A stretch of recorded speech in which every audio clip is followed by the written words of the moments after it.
এই পুরো গনপুরে আমাকে সবাই অন্য মা বলে ডাকে, অন্য মা। হ্যাঁ, তো কি বলছিলেন? টাকাটা ব্যাগেই ছিল। আচ্ছা, কি রকম ব্যাগ? ব্যাগের কি রং ছিল? একটু সাদা, একটু লম্বাটে যেরকম ব্যাগ হয়, সাদার ওপর নীল ফুল। সাইজ? মাঝারি। হ্যালো, হ্যাঁ বলো। না নেই তো, অফিসেই আছি। বাবা, হঠাৎ? তা কি স্পেশাল মেনু শুনি? উফ, আরে সারপ্রাইজ দেবে, এটা ফোন করে বলার কি আছে? শুনি না, কি রাতের ডিনারটা কি করেছো? না না, আমি আসছি। না, তেমন কোনো কাজ নেই। হ্যাঁ, তো কি বলছিলেন? সাদা রঙের ব্যাগ, মাঝারি সাইজের। এতে কত টাকা ছিল? 10 লাখ টাকা। কত? 10 লাখ।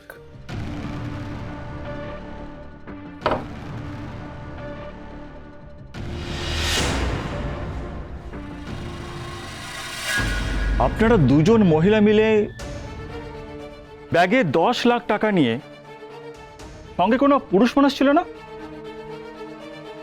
আচ্ছা, চোর তো বাইকে এসেছিল বললেন, কি বাইক ছিল? কি বাইক ছিল সেটা তো বলতে পারবো না স্যার, তবে লাল রঙের বাইক ছিল। এই রঙের বাইক তো এক গাদা আছে, বি স্পেসিফিক। কোন গাড়ি, কি বাইক, কি নাম্বার? আচ্ছা, ওই লোকটাকে মনে আছে? না, বুঝতে পারিনি, হেলমেট পরেছিল তাই। আচ্ছা, এই যে 10 লাখ টাকা, এই টাকা আপনারা কোথায় পেয়েছেন?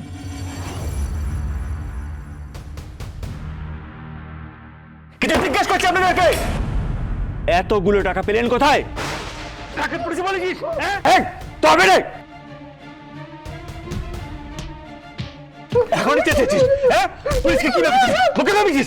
যা বলবি তাই বিশ্বাস করবে? হ্যাঁ, বউয়ের গয়না চুরি করে টাকা পড়েছে বলে কি? হ্যাঁ, এই চোদা সাজাবি, আর পুলিশ খেতে পারবে?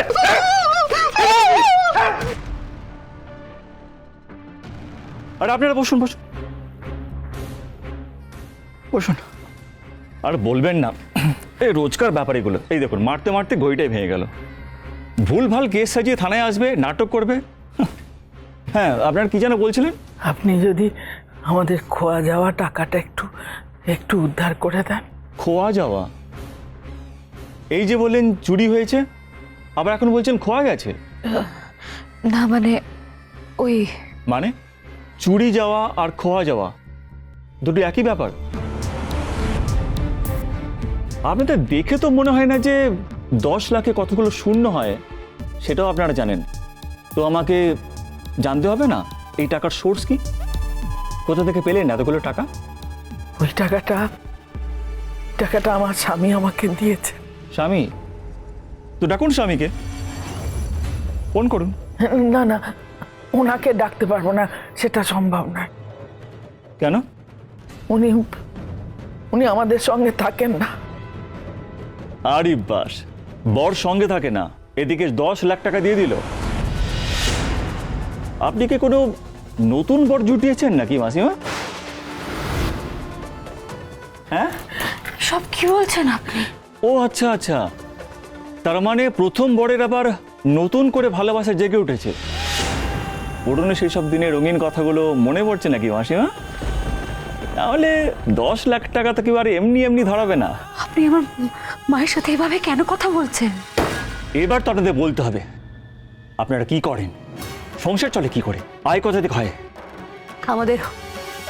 আমাদের ভাতের হোটেল আছে আমার মায়ের নামে, সবাই চেনে আমার মাকে। ও বাবা, ভাতের হোটেল চালিয়ে ব্যাগে 10 লাখ টাকা নিয়ে ঘুরে বেড়ান, তাও এই গনপুরে? কলকাতা হলে না হয় বুঝতাম। পুলিশকে গল্প দেবেন না মাসিমা, সত্যি করে বলুন তো, ভাতের হোটেল চালান নাকি মেয়েদের নিয়ে খদ্দের ধরে?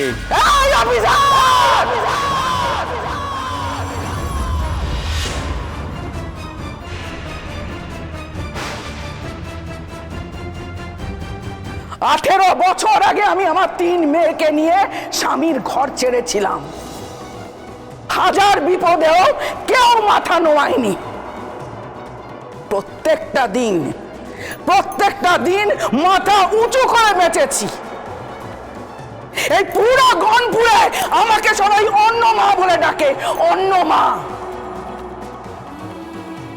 তাই না জেনে শুনে সেই মায়ের সামনে তার মেয়েকে নোংরা কথা বলবেন না।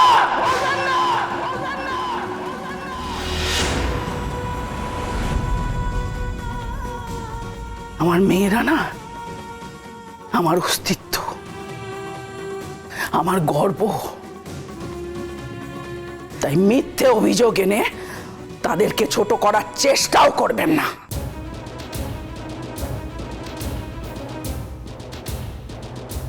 যে বাড়িতে পুরুষ মানুষ নেই বলে সেই বাড়ির মেয়েরা দেহ ব্যবসা করে সংসার চালায়, এটা যারা ভাবে তারা মানসিকভাবে অসুস্থ।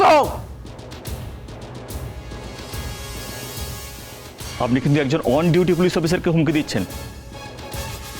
পুলিশ? আপনি তো উর্দির মর্যাদাই রাখতে পারলেন না। আপনি একটা মানসিকভাবে অসুস্থ মানুষ। আমার মেয়েরা কোনোদিন কোনো খারাপ কাজ করেনি। আমি তাদের নামে একটা খারাপ কথা শুনবো না। তাতে যদি আমাকে আরো গলা তুলে কথা বলতে হয় আমি তাই বলবো।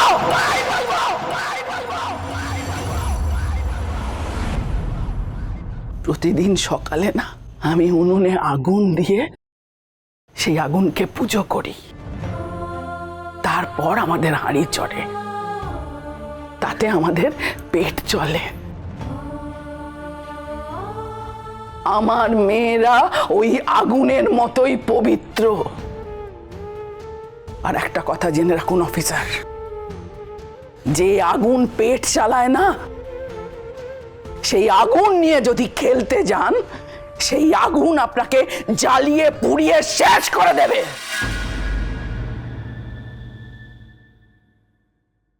মা,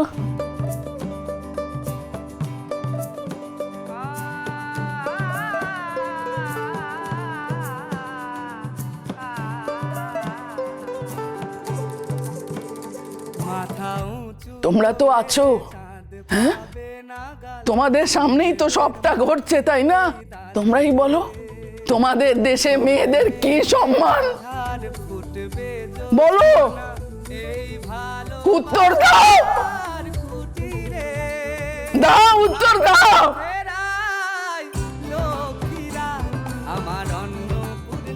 মা